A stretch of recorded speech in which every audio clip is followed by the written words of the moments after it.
오늘은 바울이 이 복음을 전하는 그 바울의 그 믿음에 대해서 좀 생각해 볼까 합니다. 혹시 바울도 뭐 구원받기 전에 유대교에 열심히 했잖아요. 유대교에 열심히 했을 때는 율법에 대한 열심이 있었지만, 하나님에 대한 열심은 있었지만은 복음의 핵심은 몰랐죠. 몰랐습니다. 근데 어떻게 해요? 복음은 몰랐죠. 복음은 답은 알았을 거예요. 저는 복음에 대한 답은 알았지만은 복음이 보다도 내 열심이 더 중요했거든요. 복음보다도 내가 새벽 기도가고, 복음보다도 내가 기도원에 쫓아가고, 내가 하는 그 열성과 열심이 훨씬 더 주님 앞에 더 귀하다는 그 마음이 있었기 때문에 복음은 내 마음에 감동이 없었던 겁니다. 메리트가 없었던 거예요. 그래서 내가 복음을 전하지 않았던 거예요. 그렇잖아요. 종교적인 어떤 열심을 가지고 있었지. 근데 저희 교회에서 이제 말씀을 쭉 듣다가 보니까 뭔가 잘못됐다는 걸 알게 됐죠. 정말 복음이 중요하구나, 복음. 아니, 영원한 속죄가 그렇게 성경을 많이 읽었는데도 요거 왜 몰랐을까? 그러니까 이 복음의 비밀이기 때문에, 이 복음의 준비가 안 된 사람은 복음이 가로막혀 있잖아요. 자기 열심히 앞서는데 어떻게 하나님의 열심이 그 속에 들어가겠습니까? 하나님의 의가 그 속에 들어가. 자기 의를 세우고 힘써 하나님의 의를 복종치 않는 그 생각과 사상을 가지고 있는데, 그러니까 사람이 구원받기에 합당한 죄인이 된다는 건 참 이게 어렵고도 난이도가 높은 거예요. 실제 죄인이다 하지만 구원받을 만큼 죄인이 아니에요. 그래도 죽으면 어디 가냐? 그래도 천국은 가겠지, 그런다고. 저도 이제 그런 마음을, 막연한 믿음을 가지고 있었어요. 그러다가 저희 교회에서 이제 88년도에 처음 복음을 들었을 때 복음이 너무 좋아요. 복음을 사랑하게 돼. 복음에 성경에만 있는 그 복음이 나의 복음이 되고, 예수님의 죽음이 나를 위해서 죽었구나. 나도 이제 예수님처럼 부활하구나. 이제 천국 갈 수 있구나. 예수님 덕에 내가 받을 심판을 대신 받았다. 아주 간단한 내용인데 그게 너무 확신이고, 그게 너무 내 마음에 기쁨이 되고 즐거움이 되고, 야, 요걸 전해야지. 요거 모르는 사람 너무 많은데 어떻게든 전해줘야지. 이제 이 마음이 이제 사로잡히는 겁니다. 구원받은 사람은. 그렇지 않습니까? 바울이 복음을 깨닫기 전에는 하나 열심으로는 교회를 핍박하고 예수 믿는 사람 다 잡아가둬야 돼. 아니, 저주받아 십자가에 죽은 예수를 어떻게 하나님의 아들로 믿냐고. 그는 자칭 하나님이라고 했기 때문에 저주받은 사람이야. 그래서 내가 하나님을 망령되이 일컬고 모독하는 그 사람들은 옛날에 돌멩이를 패주기로 했으니까 내가 막 잡아가둬야 돼. 대제사장의 위임권을 받아가지고 젊은 청년이 막 그 예수 믿는 사람들 잡아가루는데 자기 인생을 거는 거예요. 그게 열심히 대단하잖아요. 특심이 있어요. 그러다가 다메섹에서 하나님, 예수님을, 부활하신 주님을 만나게 됩니다. 그래서 사울아 사울아 네가 어찌하여 나를 핍박하느냐. 네 시오니까 나는 네가 핍박하는 예수라. 바울이 꼬부라져요. 주여 내가 무엇을 하오리까.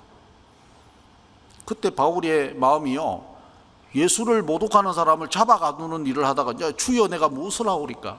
태도가 바뀌어요.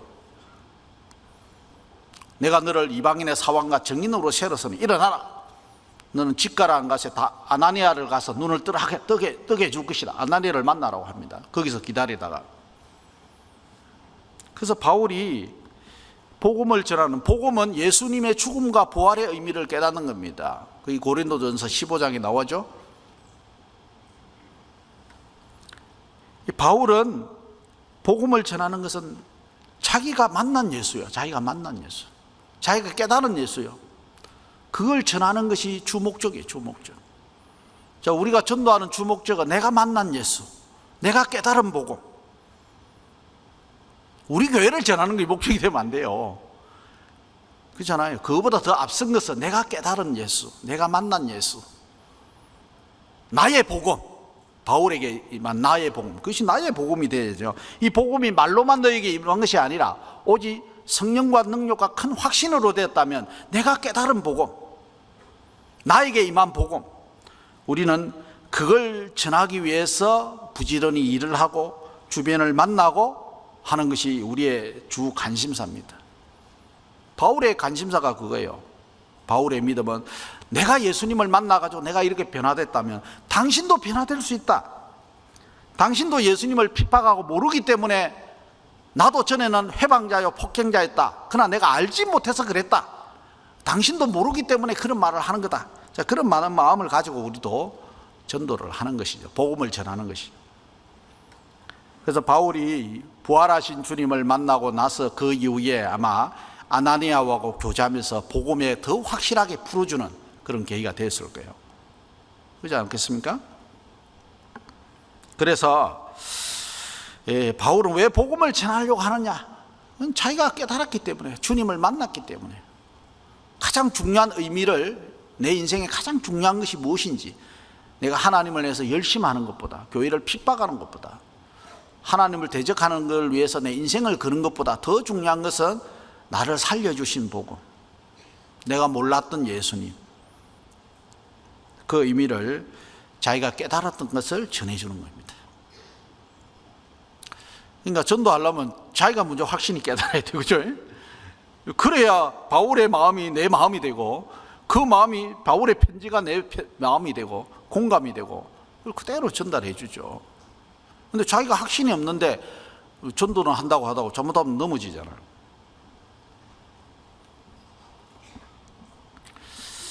사람은 참, 이 사람이 바뀌는 전환점이 있잖아요. 바뀌는 전환점.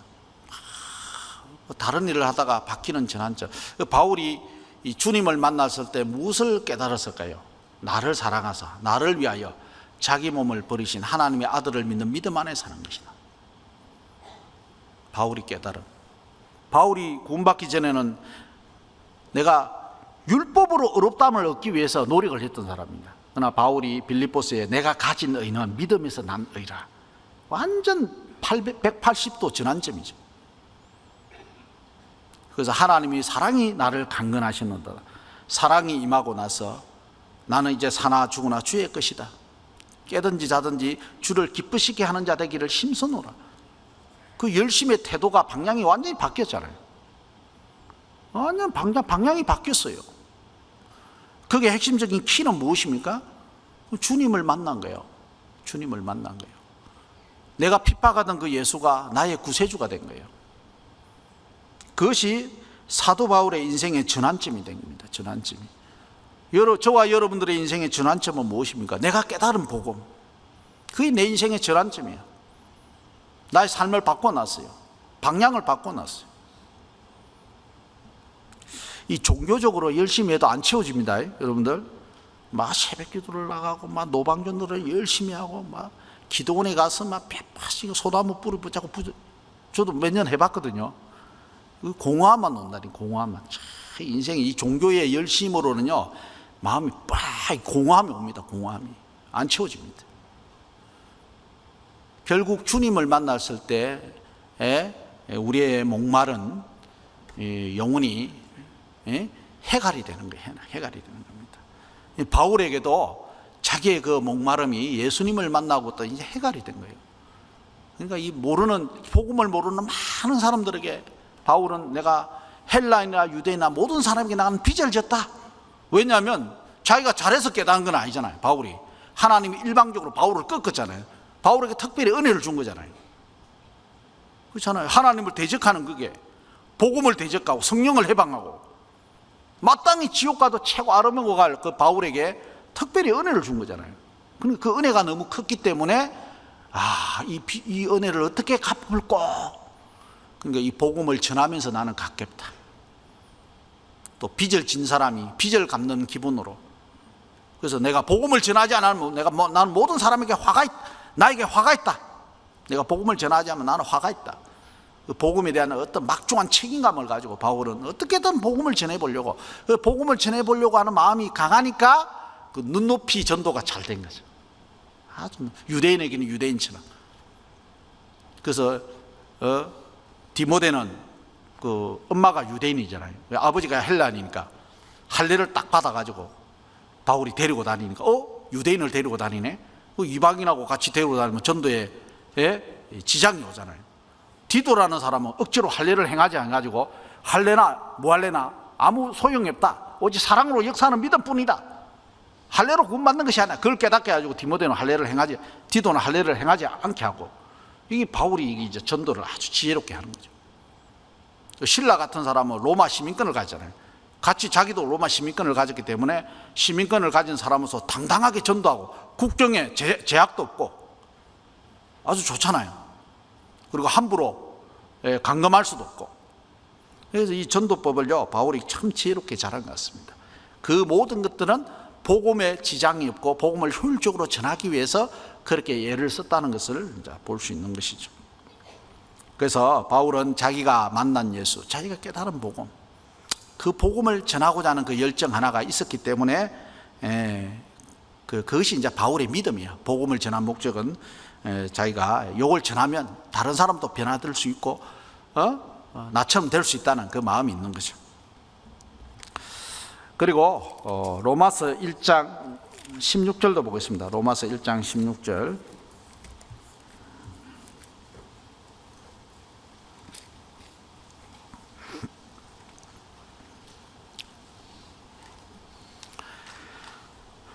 로마서 1장 16절 찾으면 똑같이 읽겠습니다. 내가 복음을 부끄러워하지 아니하노니 이 복음은 모든 믿는 자에게 구원을 주시는 하나님의 능력이 됨이라. 첫째는 유대인에게로 또한 헬라인에게로다. 그래서 이제 복음에는 하나님의 의가 나타나서 믿음에 이르게 하나니 기록된 바 오직 의인은 믿음으로 말미암아 살리라 함과 같으니라 돼 있죠. 자, 바울은 이 타락한 고린도 지역에, 음란한 고린도, 아주 우상 숭배가 만연한 이 고린도에 바울이 희망을 걸은 거죠. 왜? 내가 이겨서 끝까지 수고해가지고 몇 사람에게 복음을 전하면 이 복음은 다이나마이트 파워, 능력이 나타나는 거예요. 복음의 능력이. 반드시 주님의 몸된 교회가 세워줄 거다는 그게 뭐라요? 그 소망을 가진 거예요. 소망을 가진 거예요. 그런 마음으로 딱 가지니까 또 하나님께서요, 바울아 복음을 전하라. 여기에 하나님의 내 백성들이 많다고 또 주님이요 미리 또 비전을 또 심어주잖아요. 환상 중에 여기에 나는 처음에 포기하려고 했는데 복음을 전하려고 쓰다 보니까 또 하나님께서 이게 내 백성이 많다. 하나님 아시잖아요. 네가 복음을 전하면 복음으로 말미암아 많은 사람들이 네 복음의 말씀에 귀를 기울이고 하나님 품으로 돌아올 사람이 있다는 것을 바울에게 가르쳐 준 거죠. 하나님이 아무리 그렇게 한다라도 전도하는 사람이 일을 하지 않으면 하나님의 일이 제약이 되잖아요. 그래서 바울은 하나님의 그 어떤 계시를 믿고 환상적인 자기의 나타난 계시를 믿고 더 복음을 위해서 애를 썼잖아요. 그렇잖아요. 그러니까 아무리 타락했지만은 내가 복음을 전하면 이 고린도 교회도 변화된다, 이 말, 변화된다. 이게 바울의 믿음이에요. 복음의 능력을 믿는 믿음이에요, 믿음.